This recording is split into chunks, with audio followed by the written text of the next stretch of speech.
नमस्कार, प्रभा साक्षी देख रहे हैं आप। आपके साथ मैं हूं अंकित सिंह। हमारे साथ है तारा सहदेव जी और मैम नेशनल शूटर रही हैं। लेकिन एक और बात है कि मैम लव जिहाद और धर्मांतरण का सबसे ज़्यादा पीड़ा इन्होंने झेला है मैम। अब तमाम बातें होती हैं, लेकिन उस मानसिकता से आप बाहर कैसे निकले? क्योंकि ये मामला आपने उस समय लड़ाई लड़ी जब कोई खुल के नहीं बोलता था। 2013-14 की बात है और छोटे शहरों में तो इस पे चर्चा ही नहीं होती थी और आपने रांची से इस आंदोलन को शुरू किया और आज देश भर में हर जगह पहुँचा है। सर, मैं ये कहूँगी कि मेरा जो सबसे सबसे स्ट्रॉन्ग सपोर्ट था वो मेरी फैमिली थी। दूसरा कि मैं एक स्पोर्ट्स पर्सन हुँ, थी। हुँ। हमें हमेशा सिखाया जाता है सर आपको फ़ाइट करना है, आप हार का मतलब ये नहीं है कि हुँ, आप हार चुके हो, बस वो समय आपका नहीं था। बिल्कुल। और जब मेरे साथ ये सारी चीज़ें हुई तो सर उस जो रकीबुल हसन था, जो वो दरिंदा था, उसने कहा था कि तुम क्या करोगी? तब मैं सर सिर्फ़ एक 12वीं पास थी। जैसा आप जानते हो जब आप वापस लौटते हो शादी के बाद ऐसा कुछ भी हो तो समाज आपको सबसे पहले बोलता है कि अब ये बोझ है अपने माँ-बाप के। बिल्कुल। तो मुझे वो चीज़ बहुत चुभता था सर। मैंने जैसा बताया मैं एक राजपूत फैमिली से हूँ, हुँ, तो मेरे पापा हमेशा कहते थे बेटा मान-सम्मान बहुत मायने रखता है। मेरे फ़ादर से लोगों ने बात करना छोड़ दिया था कि मतलब आपकी बेटी हुँ, की ऐसा हुआ।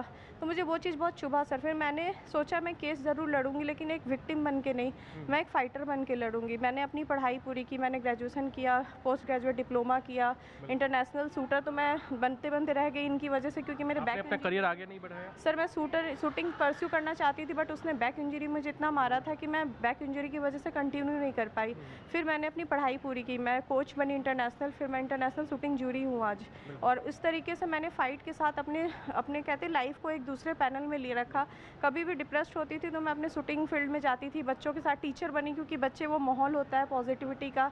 तो ये सब सर मेरा सोर्स रहा मैम है। लेकिन एक आप महिला हैं, छोटे शहर की हैं, आपने बताया भी। लेकिन इन सब चीज़ों से बाहर निकल के फिर से नई ज़िंदगी शुरू करना कितना मुश्किल होता है? क्योंकि 2023 में आपके मामले का फ़ैसला भी आया। लेकिन आप उससे बाहर निकली, फिर से नॉर्मल लाइफ़ शुरू करना कितना मुश्किल होता है? सर पता है कुछ जर्नी होती है ना, उसमें आप बहुत लोगों से मिलते हो मैं तो बार-बार इस कह दूँ, रांची से आती है, छोटे शहर से जी, आप आती तो हैं। इस सिलसिले में सर मैं एक आईएएस ऑफ़िसर मैम से मिली थी, आज वो हुँ, काफ़ी सीनियर पोस्ट पे है। तो उस मैम ने ना उस टाइम सर मुझसे एक बात कही थी कि तुम शादी करो, मतलब फैमिली हुँ, करो, तुम आगे बढ़ो। तो मुझे लगा ये मेरा मज़ाक उड़ा रही है। बोली तारा उसके उसके उसमें तमाचा तभी पड़ेगा जब तुम आगे बढ़ोगी, तुम हुँ, हुँ। सेटल होगी, तुम्हारी अपनी लाइफ़ होगी। तो सर वो चीज़ ही मैंने परस्यू किया और मैंने अपनी लाइफ़ को आगे बढ़ाया सर। द केरला स्टोरी 2 क्या जी। कहेंगे? प्रोपेगेंडा कुछ लोग बता रहे हैं, कुछ लोग सर झूठी कहानियाँ बता रहे मैं हैं। बोल रही हूँ हम सच्चे इसलिए आपके सामने आए हैं, हुँ, मतलब हमें इसके लिए कहते हैं ना सर कोई इनाम नहीं मिलेगा, नहीं कुछ। हुँ। बस ये था कि हम आपको ये बताना चाहते थे कि वो लोग जो एक सोसाइटी को गलत बता रहे हैं कि ये चीज़ें गलत है, तो मैं इनके लिए थैंकफुल हूँ। इन लोगों ने इतने अच्छे से इस टॉपिक को रखा है और सोसाइटी तक ये बात पहुँचा रहे हैं, उसके लिए हम थैंकफुल हैं। Thank thank you. You ma'am. और कामाख्या सर बहुत बहुत धन्यवाद। आपने हम सबको ये मंच दिया कि हम अपने जीवन में जो आप बीती हुई है वो आज इतने सालों के बाद फिर से एक बार सबके सामने बोल सके। यहाँ पे आने से पहले जब मैंने ये केरला स्टोरी 2 की रिव्यूज़ और ये सब देख रही थी, कई बड़े लोगों के कमेंट्स भी देखे कि ये एक अफवाह है और जानबूझकर झूठ फैलाया जा रहा है। तो मेरा केस 2014 का है। लोगों के लिए तो हमारा हर एक आप बीती कहानी है, तो इसे हम कहानी के जैसे सुने, लेकिन ये एक सच्चा कहते हैं ना जो एक इंसान झेल कर निकला है उसकी आप बीती है। हम सब यहाँ जिंदा आपके सामने बैठे हैं। मैं ये मानती हूँ कि ये हमारा किस्मत है कि हम आपसे बात कर पा रहे हैं। 2014 में मैं नेशनल शूटर हूँ और उस टाइम काफ़ी पिक पे था, हमारा परफॉर्मेंस कैंप चल रहे थे और मेरे साथ कुछ ऐसा हुआ था कि जिस इंसान से मैं मिली थी तो शूटिंग रेंज पे ही मेरी मुलाकात हुई थी और बहुत ही ऑफिसर रैंक बनकर वो लोग पहुँचे और जो मेरे शादी का रिश्ता आया था वो एक जज लेकर आए थे, जो उस इंसान को लेकर आए थे हम मेरे घर और परिवार से मिलाने। तो मेरी मदर की डेथ कुछ समय पहले हुई थी, तो काफ़ी इमोशनल मेरा मतलब ऐसा चल रहा था कि मैं खुद को संभाल नहीं पा रही थी। पापा जी की तबीयत खराब थी, तो उन लोगों को ये चीज़ें बहुत अच्छे से पता है कि कौन सा इंसान किस टाइम पे, मतलब क्योंकि वो आपको एक ट्रैप करते हैं। तो उन्होंने वो मोमेंट कैच किया कि मैं बहुत इमोशनली वीक हूँ और जो जज थे उन्होंने मुझे पापा जी के सामने ही कहा कि जो लड़का है उनकी सिर्फ माँ है, वो आपको बेटी बनकर पालेंगी। और मेरा ये था कि मैं शूटिंग करना चाहती थी, अपनी पढ़ाई आगे करनी चाहती थी, क्योंकि मैं तब 12th पास थी सिर्फ। सब कुछ होने के बाद घर वालों ने, जैसा सबने मुझसे पूछा कि आपने इंक्वायरी नहीं किया, तो मेरा केस जहाँ तक मैं समझती हूँ, मेरे पापा और मेरे भैया थे, हमारे फैमिली वाले ने सब इंक्वायरी किया, हर जगह वो सही पाए गए थे। उनकी अपनी एक आइडेंटिटी थी जो हिंदू आइडेंटिटी होती है, उनकी ऑफिस, उनका वर्क प्लेस, सब कुछ था। उनके फ्रेंड डीएसपी रैंक के लोग थे, उनके गार्जियन जज थे। तो ये अगर कहना है कि हमारी सिर्फ चूक है कि हम उनको पहचान नहीं पाए, तो मुझे लगता है कहीं ना कहीं ये गलत होगा, क्योंकि हम एक आम इंसान है। आज मैं आपके सामने खड़ी हूँ तो आप मुझे जानते हो कि मैं तारा शाहदेव हूँ, लेकिन एक ऐसे इंसान भी है जो मुझे वहाँ जाकर पता चला कि डबल आइडेंटिटी से लोग जीते हैं। जो उसका आइडेंटिटी मुझे शादी के बाद पता चला, जब विद इन कुछ महीनों के अंदर मेरा सगाई हुआ और रेडिसन ब्लू से मेरा विवाह हुआ था, हिंदू रीति रिवाज से जैसे हमारे में होता है, बहुत धूमधाम से हुआ था, सब कुछ सही चल रहा था। लेकिन शादी जिस दिन हुआ, और लोकल थे, मैं रांची की रहने वाली हूँ, तो वहाँ पे ही उसका मतलब घर था, जो ससुराल तथाकथित कह सकते हैं उसे अब। तो मुझे वहाँ ले जाया गया, और शादी से पहले हम सगाई के लिए उनके घर पे ही गए थे, क्योंकि उसकी मदर की सर्जरी हुई थी। तो वहाँ पे सारे जो हम हिंदू रीति रिवाज जानते हैं, हमारे घर में आप एंटर करोगे तो एक व्यू होता है हमारा, जैसे हम माता देवी देवताओं की पिक्चर्स, ओम स्वास्तिक, ये चीज़ें मतलब हम जो कॉमनली लगाते हैं, तो वो सारा व्यू था उसके घर पे। और 7 जुलाई को 2014 को मेरा शादी हुआ था। उसी रात मैं गई तो फिर उन लोगों ने मुझे कहा कि आप सो जाओ और हम लोग सुबह बात करते हैं। मुझे नहीं पता, खाना उन्होंने मुझे दिया, मैंने खाया। कई बहुत देर के बाद जब आँख खुली सुबह, मैं वापस रूम से जब बाहर आई तो वो घर ही नहीं लग रहा था। उस घर में मुझे आज भी याद है, मक्का मदीना का फ़ोटो, अल्लाह का वो सिंबल, मतलब मुझे लग रहा था पता नहीं मैं कहाँ आ गई हूँ। पहला दिन था मेरा वो, और मैं घबराई हुई उसकी माँ के पास गई कि ये सब क्या है। तो उसने बड़े ज़ोर से मुझे धक्का मार के बोला कि यही मेरा सच है और तुमको अब यहीं रहना है। मुझे आज भी वो पल याद कर ना ऐसा लगता है, आप सोच सकते हो कि कल रात मेरी शादी हुई और आज वो इंसान बोलता है कि मैं वो नहीं हूँ। तो फिर मैंने अपने फादर को, अपने भाई को कॉल करने की कोशिश की, पता नहीं मतलब समझा पाना भी मुश्किल था कि हो क्या रहा था। मैंने जज को भी फ़ोन किया जिसने वो रिश्ता कराया था, वो आया। मेरे फादर ब्रदर को उसने मना किया कि आपकी शादी तुरंत हुई है, पापा भैया घबरा जाएंगे, मैं आ रहा हूँ, आप मुझसे बात कीजिए। तो उसने ये कहा कि ये जनाब से मिले, ये हैं रकीबुल हसन, मतलब जिस इंसान से मेरी शादी हुई थी वो था रंजीत सिंह। लेकिन उस आदमी ने, वही जज जो मेरा रिश्ता लेके आया था, उसने कहा ये है रकीबुल हसन, आप इनसे मिलिए, और अगर आप चाहते हैं कि आपके लाइफ में सब सही चले तो हम जो बोल रहे हैं आप बस चुपचाप से करते रहो, हम आपके पापा भैया को कुछ नहीं करेंगे। तो मेरे साथ ऐसा था कि मतलब मुझे समझ नहीं आ रहा था, मतलब मैं नहीं जानती थी उससे पहले कि ये क्या होता है लव जिहाद वर्ड। मुझे आज भी याद है इस चीज़ों का। उसने मुझे बोला जज ने कि अभी निकाह कराने आएंगे, काजी होते हैं उनके, और आपको हम 3 बार कबूल है पूछेंगे, आपको ये बोलना होगा। तो मैंने फ़ोन अपना ढूंढा कि मुझे अपने पापा से बात करनी है, मुझे यहाँ नहीं रहना है। तो उसने बोला कि तुम्हारे भाई को हम झूठे रेप केस में फंसा देंगे और तुम्हारे पापा को हम आर्म्स एक्ट में फंसा देंगे। और उनके लिए ये बहुत बड़ी बात नहीं थी, क्योंकि जो मेरे सामने खड़ा था वो एक जज था, डीएसपी था, जो मुझे धमकी दे रहा था, और हम एक नॉर्मल फैमिली के लोग थे जो ये सब से बहुत दूर थे, मतलब एक नॉर्मल ज़िंदगी थी हमारी। तो मैंने मतलब ऐसा था कि मैं भाग भी नहीं सकती थी, क्योंकि मैं भाग के जाती कहाँ अपने पापा और भैया के पास, जिनको वो पहले ही फंसाने की बात कर रहे थे। तो मैंने उनसे पूछा आप चाहते क्या हो और क्यों कर रहे हो मेरे साथ। तो उन्होंने कहा कि हमारा बस एक ही मकसद है, तुम्हें जो हम कहें वो करना है, और आज से तुम सारा परवीन हो। मुझे आज भी याद है, उसने मेरा पूरा आइडेंटिटी ही बदल दिया। मैंने बोला कि कुछ भी हो मैं अपनी आइडेंटिटी नहीं बदलूंगी। तो उन्होंने कहा कि ठीक है, आप पहले हमारी एक बात मानो, आप 3 बार कबूल है बोलो। लोग आए उसी के घर में, जैसे हमने मूवीज़ में देखा था ये सब चीज़ें जो निकाह कराते हैं। वो जज आया, काजी आए, उसके कुछ लोग आए, एडवोकेट जनरल थे, मतलब कोई भी एक ऐसा आम आदमी वहाँ आसपास नहीं दिख रहा था जिसको हम कह सके कि हाँ आप मेरी मदद करो। जिस बूढ़ी बुजुर्ग जो माँ के नाम पे थी, वो मुझे धमकियाँ पे धमकियाँ दिए जा रही थी, और उसने कहा बस तुम आज कह लो, उसके बाद सब ठीक हो जाएगा। मैंने कहा 3 बार, उन्होंने कहा कबूल है कर दो, फिर मैं तुम्हारा पति हूँ, तुम्हारे हिसाब से तो मैं ही तुम्हारा पति, फिर मैं तुम्हें अपनी पत्नी मानूंगा। मैंने बोला ठीक है, आप 3 बार कबूल है करो। फिर उसने मुझे बोला आप साइन करो, आज से आप सारा परवीन हो। वहाँ से ये लड़ाई शुरू हुआ। मैंने उस जगह पे बोला आपने ये कहा कि आप 3 बार कबूल है बोल दो, मुझे उससे कोई नहीं पता फ़र्क, क्योंकि मेरी शादी हुई है कल आपसे दुनिया के सामने। लेकिन उस आदमी ने वहाँ से, वो उनका शुरुआत था, जो मुझे लग रहा था कि शायद इसके बाद सब ठीक होगा, वहाँ पे मैंने मना कर दिया उनके वो निकाह वाले सर्टिफिकेट में सारा परवीन के नाम से साइन करने से। और वहाँ उन्होंने मुझे धमकी दिया कि हम तुम्हें कुछ समय देते हैं, अगर तुम चाहती हो तुम्हारे पापा ज़िंदा रहे, तुम सही सलामत रहो, वरना कहाँ बेच दी जाओगी।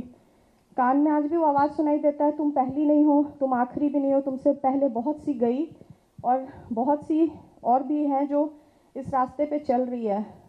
तब मुझे लग रहा था पता नहीं मैं कहाँ से कहाँ पहुँच गई हूँ। मतलब पेपर आता था न्यूज़ का, मुझे याद है उस टाइम इंटरनेशनल चैम्पियनशिप चल रहा था, लोग मेडल्स ले रहे थे और मैं वहाँ फंसी हुई थी।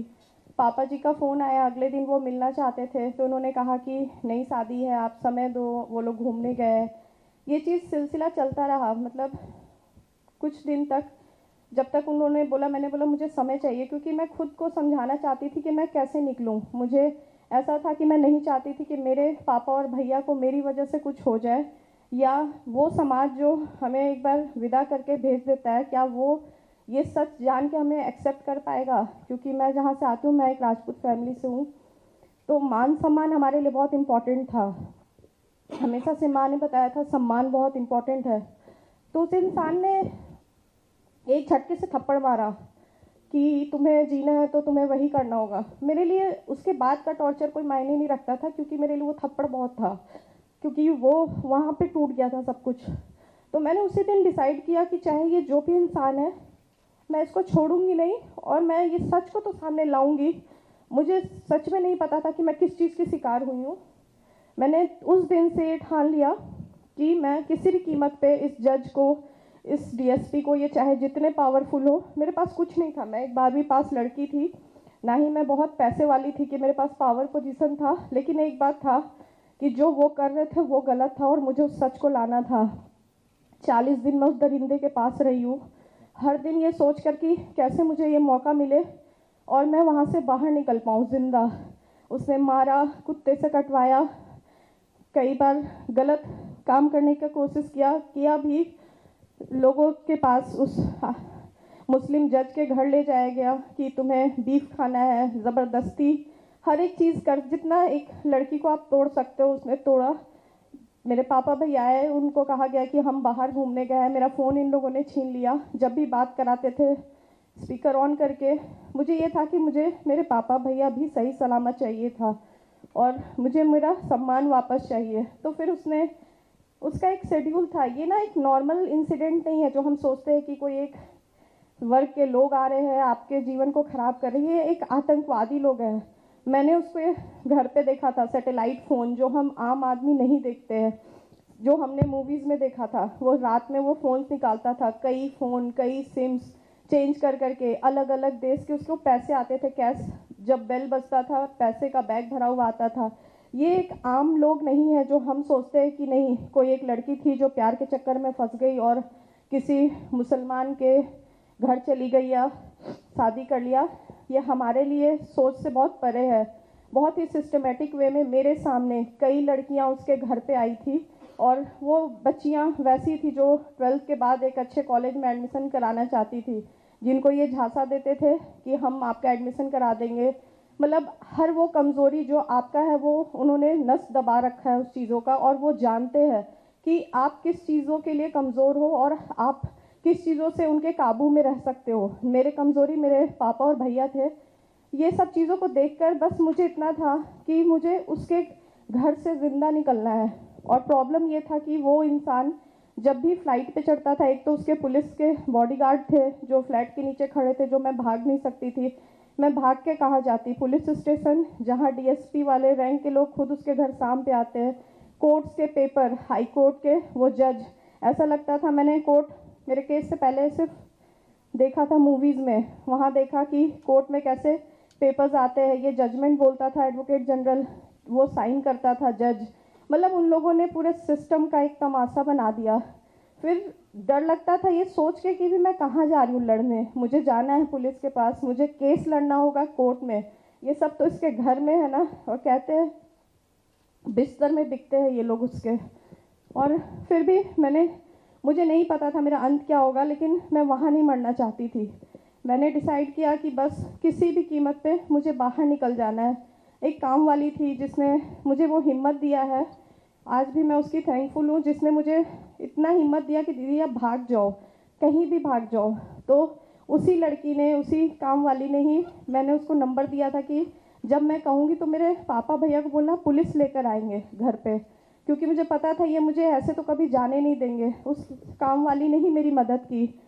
और एक दिन समय आया, क्योंकि उसके फ़्लाइट का टाइम जैसे हमें पता है, क्योंकि रांची की थी मैं, हमारा बहुत 2014 का टाइम है, बहुत ज़्यादा फ़्लाइट नहीं चलते थे दिल्ली और कोलकाता की रात की फ़्लाइट। तो शायद उस दिन भगवान मेरे साथ थे।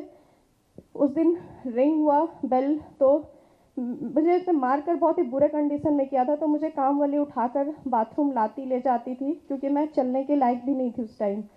तो बेल बजा तो काम वाली क्योंकि मेरे साथ थी, तो उस आदमी ने खुद गेट खोला। तो जो भी वो इंसान था उसने कहा कि सर आज रात की आपकी फ़्लाइट कंफर्म है दिल्ली की। तो मुझे इतना पता था दिल्ली की फ़्लाइट मतलब लगभग 8 बजे की थी। मुझे लगा भगवान ने मुझे बस आज का समय दिया है, मुझे आज ही निकलना है, वरना मैं कभी ज़िंदा नहीं बच पाऊँ, क्योंकि मेरा हालत हर दिन बदतर होता जा रहा था। मैंने उसी समय काम वाली को, उसने ही पेन ला के भी दिया, उसके रूम से नंबर दिया कि मेरे भाई को बोलना 8 बजे वो आ जाए पुलिस लेके। अगर लेट हुआ तो भी ये मुझे मार देंगे, पहले होगा तो उसकी माँ उसे बता देगी और सारे लोग मुझे कैप्चर कर लेंगे और नहीं आने देंगे, ज़िंदा नहीं निकलने देंगे वो लोग। ऐसे ही हुआ। लेकिन पुलिस को भी मेरे पापा ने कंप्लेन शायद दिया, नाम सुनकर ही उन्होंने पहले तो हाँ ही नहीं भरा, बट फिर भी महिला पुलिस के साथ पापा ने भी, अब मेरे हैं कुछ नाना जी थे तो उन्होंने हेल्प किया।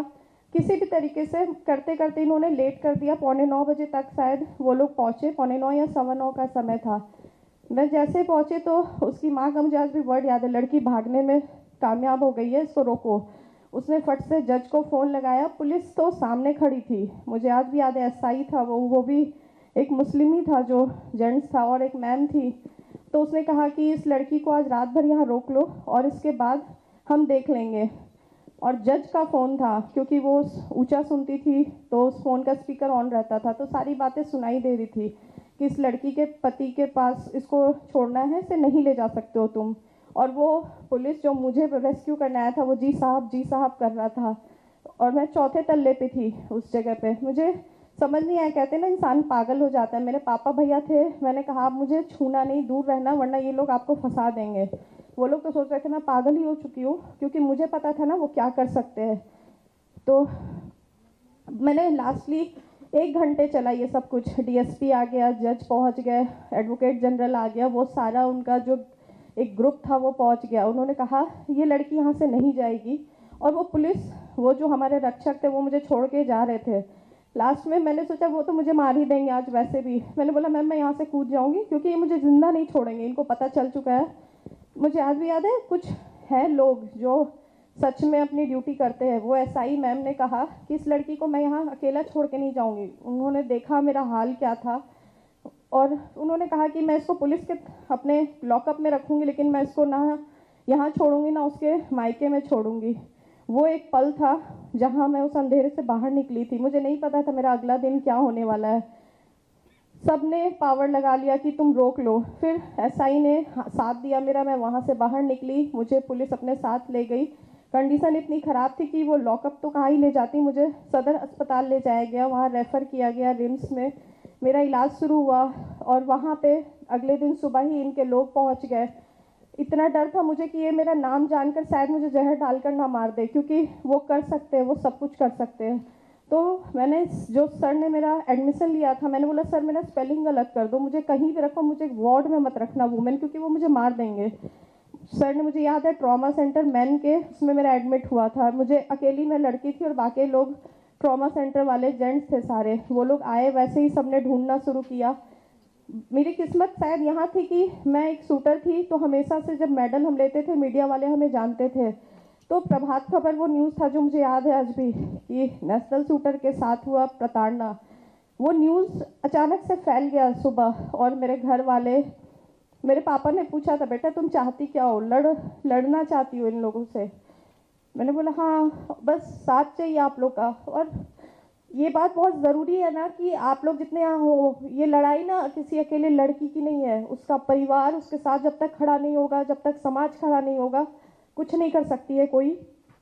मुझे याद है मेरे पापा अब नहीं रहे, लेकिन मुझे याद है उस दिन उन्होंने कहा था, मेरा मान सम्मान तुम हो और तुम हो तभी सब है और मैं तुम्हारे साथ खड़ा हूँ। सॉरी। वहाँ से मेरी लड़ाई शुरू हुई। मुझे नहीं पता था कि अब क्या होने वाला है, क्योंकि मैं बस निकल गई थी। किससे लड़ना है, कैसे लड़ेंगे। 2014 सितंबर में जब FIR हुआ, उन लोगों ने मेरे केस को एक घरेलू प्रताड़ना का केस बना दिया कि पति ने पत्नी को थप्पड़ मारा। ये मेरा केस था ही नहीं। मैंने इसके लिए CM से मिलकर बात किया कि मुझे पुलिस पे यकीन नहीं है, क्योंकि मैंने पुलिस को ही, और हुआ भी ये, DIG आए थे मेरे घर में मेरे पापा को धमकी देने कि अपनी बेटी को लेके कहीं चले जाओ और चाहते हो जिंदा रहे। तो पापा का वर्ड मुझे याद है, अगर मरना था तो तुम वहीं पे थी, वो ये लड़ने आई हो तो हम लड़ेंगे। फिर वहाँ से हमने बहुत फाइट किया। मैं थैंकफुल हूँ हर संगठन, हर समाज के हर एक लोग के, मेरे परिवार का, जो लोग मेरे साथ नींव बन के खड़े रहे। हम लोगों ने 1 साल लगा था मेरे केस को CBI का केस टेक ओवर करने में, जब CBI मेरे केस को टेक ओवर कर आगे बढ़ी थी, क्योंकि मेरे पास सारा प्रूफ था, लेकिन कोई मानने को तैयार नहीं था। उस दरिंदे को पकड़ने के लिए रेस्क्यू टीम जो पुलिस की होती है, जो शायद अरेस्ट हो जाना चाहिए था, उसको उन्होंने 4 दिन का समय दिया कि वो सारा प्रूफ अपने घर से निकाल दे। हर एक चीज़ मीडिया के सामने था। और थैंक यू, हमेशा से मैं रहूँगी। मेरे केस में मीडिया नहीं होती तो शायद मैं जिंदा ही नहीं होती। मीडिया ने अपने तरफ से हर एक न्यूज़ लाकर इतना प्रेशर बनाया उस दरिंदे को। यहीं, जबकि मैं रांची में थी, वो रांची में था, वो यहाँ दिल्ली हरियाणा के किसी बॉर्डर पे अरेस्ट किया गया था। मतलब इस लेवल पे जज की गाड़ी से वो भागा था, जो आज भी ऑन रिकॉर्ड है। तो कहानी ना, ये सिर्फ मैं बस इतना ही कहने आई हूँ कि ये एक लड़की या किसी एक परिवार की स्टोरी नहीं है। ये हर एक दिन, हर एक समय के साथ, अभी जब मैं पीछे खड़ी थी तो लोगों को मैंने देखा, सब अपनी कहानियाँ बता रहे हैं। हम जिसको कहानी कहते हैं वो हमारा लाइफ है। और वो जानते हैं कि हिंदू लड़कियां कमज़ोर यहाँ होती है कि हम जब समाज के पास जाते हैं तो उन्होंने कहते हैं तो तुम्हारी गलती है, तुमने ही गलत किया, तुम्हें ही पैसे वाला लड़का चाहिए था, तुम्हें कुछ, मतलब हम ही है। उसको पता था और उसने ये कहा था कि जाओ, तुम कहाँ जाओगी, मुंह नहीं दिखा पाओगी। मैंने देखा है लोग मुंह कवर करके आते हैं। मुझे उसने बुरखा के लिए बहुत टॉर्चर किया था। तो मैंने उस दिन कसम खाया था, ये मेरे पहचान की लड़ाई है और मैं मुंह छिपा के तो कभी नहीं लड़ूंगी। और मैंने कभी भी अपने आप को कवर करके नहीं लड़ा, क्योंकि मरना तो वैसे भी है, किसी दिन भी मरेंगे, लेकिन ऐसे घुट के तो नहीं मर सकते। और फिर उसके बाद कंटिन्यू 9 साल लगे। CBI ने केस लिया। CBI के बाद मेरा 162 जो नॉर्मली केस में एक बार होता है, मेरे केस में 2 बार रजिस्टर किया गया। मुझे, जो आप कहते हो ना स्टेटमेंट रिकॉर्ड होता है एक विक्टिम का, कोर्ट में मुझे याद है 8 महीने मेरा पर डे बेसिस पे, सिर्फ ऑफ डेज हॉलीडेज छोड़कर, मुझे 9 बजे से लेके 1-1:30 बजे तक का कंटिन्यू मेरा चलता था क्वेश्चन। मतलब किस लेवल के लोगों ने नहीं चाहा कि हम टूट जाए या मेरा बयान बदल जाए या वो इंसिडेंट मैं भूल जाऊं। हर एक पल, हर एक चीज़ आंखों के सामने था। तो जज ने स्टेटमेंट में भी लिखा, 9 साल लगे हैं मुझे इस लड़ाई को लड़ने में। 2023 में मेरा जजमेंट आया, 23 नहीं 24 में, जिसमें जज ने ये माना और उस दरिंदे को उम्र कैद का सज़ा मिला है। और वो जज, उसे 15 साल का सज़ा मिला और वो बूढ़ी जो माँ कहती है उसे 10 साल का सज़ा मिला है। तो बस लड़ाई यहीं पे नहीं, आज भी वो बेल के लिए अप्लाई कर रहे हैं, हम लड़ रही, लड़ाई बस शुरू है। अफसोस बस इतना है कि हमने इतना साबित किया कि ये हो रहा है, फिर भी ये चीज़ें हो रही है। मैं बहुत थैंकफुल हूँ सर की कि आप लोग जैसे लोग हैं जो ये चीज़ों को सामने ला रहे हैं, क्योंकि उनको पता था ना कि हम कभी इसको समझेंगे ही नहीं, ये हमारे लिए, इस दुनिया के लिए सिर्फ एक कहानी है। तो आप लोगों के सामने हम इसलिए आए हैं क्योंकि आप समझो हम जिंदा हैं और ये सच है। और ये कुछ लोग हैं, कहते हैं ना हमारे समाज में 2 तरीके के लोग हैं। एक वो स्तर के लोग हैं जो इसे छुपाने पे लगे हैं, क्योंकि मेरे ट्विटर में मैंने एक बुक देखा था कि लव जिहाद, एक फिक्सन करके एक बुक आया था, बहुत बड़े कोई हैं शशि थरूर जी, उन्होंने कमेंट दिया था। तो बहुत अफसोस की बात है कि वो जैसे लोग, और वो रवि, क्या नाम है, कोई मीडिया का ही है, वो भी यही सेम बात कहा उसने कि ये सब एक झूठी कहानी है। तो मीडिया के भी कई लोग हैं जो 2 पार्ट में बट चुके हैं। मतलब आप लोगों को, मैं, हमसे ज़्यादा आप लोग जानते हो कि किस तरीके से लोग की चीज़ों को गलत और गलत को सही करने पे लगे हैं। तो ये लड़ाई शुरू तो की है और अंतिम सांस तक मैं सर से यही कहा कि मेरा सौभाग्य है कि आपने मुझे याद किया कि मैं आप लोगों के सामने आ सकूँ। आप लोग बस इतना है कि इन चीज़ों को एक पॉजिटिव व्यू में ले, ये एक सच है, ये कोई छलावा नहीं है। और वो लोग बहुत स्ट्रांगली इस चीज़ को लेकर बैठे हैं कि जब तक हम ये सब साबित करेंगे, वो लोग कितनी लड़कियाँ आज भी अभी भी इस पल भी कोई लड़की उसकी शिकार हो रही होगी। तो बस मैं आप सबका धन्यवाद करूँगी जो आप यहाँ आए, आप लोगों ने सच सुना। सर, आप लोगों को दिल से मैं प्रणाम करती हूँ और सभी का जो समाज के लोग खड़े होते हैं हम जैसी लड़कियों के साथ, उन सबको धन्यवाद कहती हूँ। मीडिया का हमेशा से बहुत बड़ा आभार रहा है और हमेशा ज़िंदगी भर कृतज्ञ रहूँगी। धन्यवाद। अगर आप भी लेना चाहते हैं देश दुनिया की तमाम जानकारी तो आज ही सब्सक्राइब करें हमारे चैनल को। साथ ही नीचे दिए बेल आइकन को जरूर दबाएं ताकि हर अपडेट आप तक पहुंच सके।